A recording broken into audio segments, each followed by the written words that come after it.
அனைவருக்கும் வினோத் பரமேயின் பணிவான வணக்கங்கள். 2 விதமான தேடுதலில் நம்ம நிறைய பயணம் பண்ண வேண்டியதாக இருக்கும், நிறைய இழக்க வேண்டியதாக இருக்கும். ஸோ 2 பயணம் நம்ம வாழ்க்கையில் நம்ம போகணும்னு நினைக்கும் பொழுது நிறைய இடர்பாடுகளுமே வரும். ஸோ அது என்னென்ன பயணம்னு பார்த்துங்க. ஒன்று அரசியல் சார்ந்த பயணம், மற்றொன்று ஆன்மீகம் சார்ந்த பயணம். அதாவது யோகமாக இருக்கலாம், ஆன்மீகமாக இருக்கலாம். ஸோ இது ரெண்டுமே மிக இடர்பாடுகளை சந்திக்கக்கூடிய ஒரு பயணம். ஸோ அரசியல் பயணம் அப்படின்னும் பொழுது நம்ம அதிக நேரம் வீட்டில் இருக்க முடியாது, நம்ம வெளியே மக்களை சந்திக்கக்கூடிய ஒரு சூழல் ஏற்படும், நிறைய விஷயங்களை நம்ம இழக்க வேண்டிய ஒரு சூழலுமே ஏற்படும்.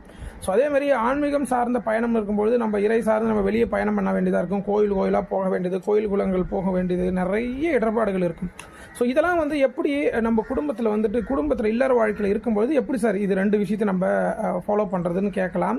ஸோ வாழ்க்கையில் 2 விஷயம், அதாவது அரசியல் சார்ந்து ஆன்மீகம் சார்ந்து, இது 2த்தையும் பயணம் பண்ணும்போது நம்மளை நிறைய பேர் பிடிச்சிக்குவாங்க, விட மாட்டாங்க. இது எதுக்குடா உனக்கு தேவையில்லாது, நிறைய பிரச்சனை வரும்.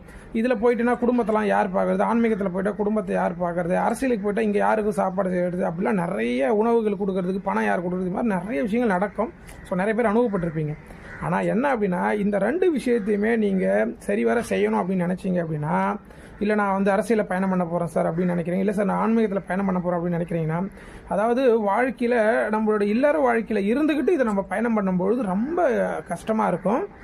நிறைய பேர் திருமணமே பண்ணாமல் அரசியல் சார்ந்து இருக்கிறவங்க, திருமணமே பண்ணாமல் அரசியல் இருக்கிறவங்க இருக்காங்க, திருமணமே பண்ணாமல் ஆன்மீகத்தில் இருக்கிறவங்க. இது நிறைவு பெறாது அப்படின்னு நான் சொல்லுவேன். திருமணம் பண்ணி இல்லற வாழ்க்கையை நடத்திட்டு நீங்கள் அரசியலில் போகிறதோ, இல்லை திருமணம் பண்ணிவிட்டு இல்லற வாழ்க்கையில் இருந்துகிட்டே நீங்கள் யோகத்தில் இல்லை ஆன்மீகத்தில் போகிறதோ, அவங்க தான் ஒரு பலமான ஆள் அப்படின்றத நான் நினைக்கிறேன். காரணம் என்னென்னா, இல்லற வாழ்க்கையும் பார்த்துக்கிட்டு நீங்கள் உங்கள் அரசியல் வாழ்க்கையோ இல்லை ஆன்மீக வாழ்க்கையோ நீங்கள் கொண்டு போகும்பொழுது நிறைய புரிதல்கள் வளரும் அப்படின்றத நான் நம்புகிறேன்.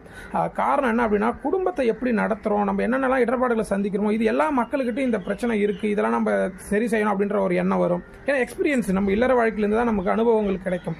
அதே மாதிரி தான் ஸோ ஆன்மீகத்துக்கு நம்ம உடனே குடும்பத்தை விட்டுட்டு போயிட்டோம்னா அது நிறைவு பெறாது அப்படின்னு சொல்லுவாங்க. ஏன்னா 4 ஸ்டேஜ் இருக்குது: பிரம்மச்சாரிய, கிரகஸ்த வாழ்க்கை, அப்புறம் சன்னியாச வாழ்க்கை, வனப்பிரஸ்த அப்படி சொல்லுவாங்க. இது மாதிரி நம்ம கடந்து போகணும்.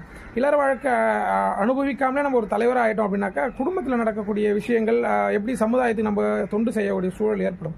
ஸோ புரியும்னு நினைக்கிறேன். ஸோ எக்ஸ்பீரியன்ஸ் இந்த 2 விஷயத்துக்கும் நீங்கள் என்ன பண்ணணும் அப்படின்னா, இல்லற வாழ்க்கையை பலமாக்கிட்டு அவங்களுக்கு தேவையானதை நீங்கள் பூர்த்தி பண்ணீங்க அப்படின்னா, உங்களுக்கு ஆட்டோமேட்டிக்காக அந்த பாத்வேன்னு சொல்லுவாங்க, அந்த வழி திறக்க ஆரம்பிக்கும்.